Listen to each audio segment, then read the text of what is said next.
परम आदरणीय प्रधानमंत्री जी, मंच पर उपस्थित हमारे राज्यपाल श्री भगत सिंह कोश्यारी जी, महाराष्ट्र के जनप्रिय मुख्यमंत्री श्री एकनाथ शिंदे जी, हम सभी के लाडले नेता श्री नितिन गडकरी जी, इस कार्यक्रम में विशेष रूप से पधारे हुए आदरणीय डॉक्टर जितेंद्र सिंह जी, मंच पर उपस्थित ICA की general president Mrs Vijayalakshmi Saxena ji, हमारे नागपुर विश्वविद्यालय के वाइस चांसलर सुभाष चौधरी जी, यहाँ पर उपस्थित सभी डेलीगेट्स, बहनों और भाइयों, मैं आप सभी का महाराष्ट्र सरकार की ओर से और विशेष रूप से नागपुर की ओर से बहुत बहुत स्वागत करता हूँ, अभिनंदन करता हूँ। और 108वीं इंडियन साइंस कांग्रेस का आयोजन करने का अवसर नागपुर को और विशेष रूप से नागपुर विश्वविद्यालय को दिया, इसलिए इंडियन साइंस कांग्रेस का भी मैं बहुत बहुत आभार व्यक्त करता हूँ। हम सभी को पता है कि इस 108वीं इंडियन साइंस कांग्रेस की जो थीम है, science and technology for sustainable development and women empowerment, मैं ऐसा मानता हूँ कि आज के युग में ये बहुत ही महत्वपूर्ण विषय है जिस पर इस कांग्रेस में डेलिब्रेशन होगा। और मैं ऐसा मानता हूँ कि विमेन एम्पावरमेंट के लिए आज का दिन ये भी एक बहुत महत्वपूर्ण दिवस है, क्योंकि विमेन एम्पावरमेंट की प्रतिमा के रूप में जिनको देखा जाता है, ऐसे क्रांति ज्योति सावित्रीबाई फुले, इनकी आज जन्म जयंती है, मैं उनको भी आज के इस मौके पर नमन करता हूँ। हम सभी जानते हैं कि साइंस एंड टेक्नोलॉजी में ये ताकत है कि जिस प्रकार की gender equality sustainable development goals में हम लोग अचीव करना चाहते हैं, 2030 तक जिस जेंडर इक्वालिटी की बात हम लोग करते हैं उस तक पहुंचना है, तो उसका माध्यम ये साइंस एंड टेक्नोलॉजी हो सकता है। और आज जब भारत सहित दुनिया के सारे देश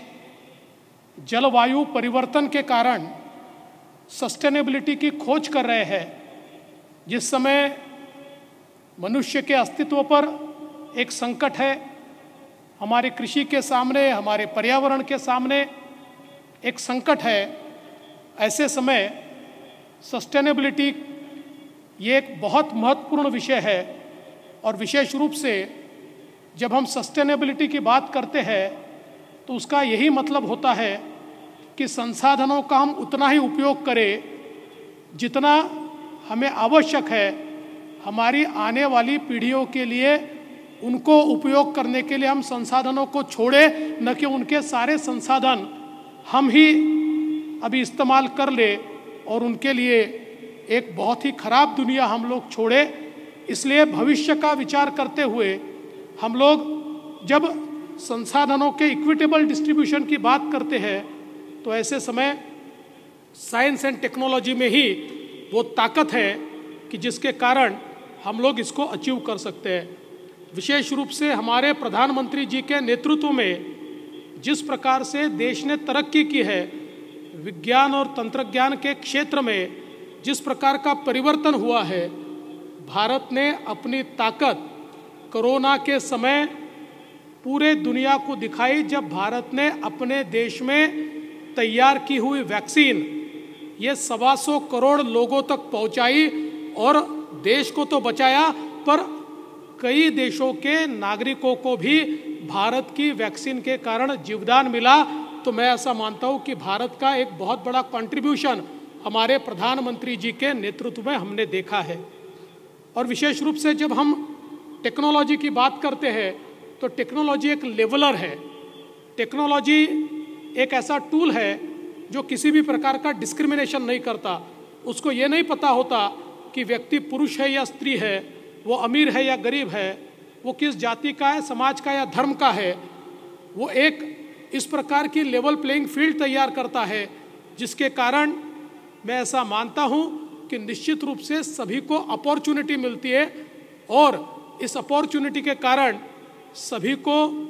ग्रो होने का, सभी को विकसित होने का एक अवसर मिलता है।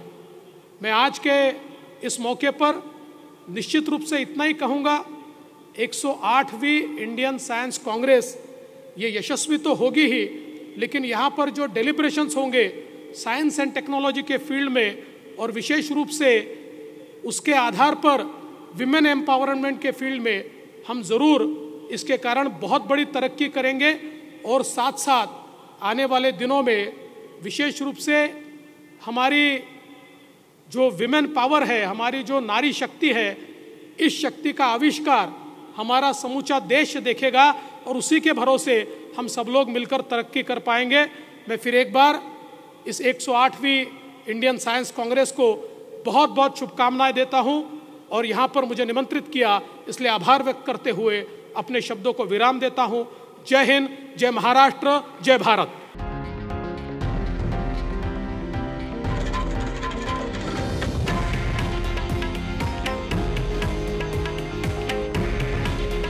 हे आहे देशातील नंबर 1 न्यूज नेटवर्क आणि आपण पाहत आहात TV9 मराठी। काळजी तुमची, हित महाराष्ट्राचं।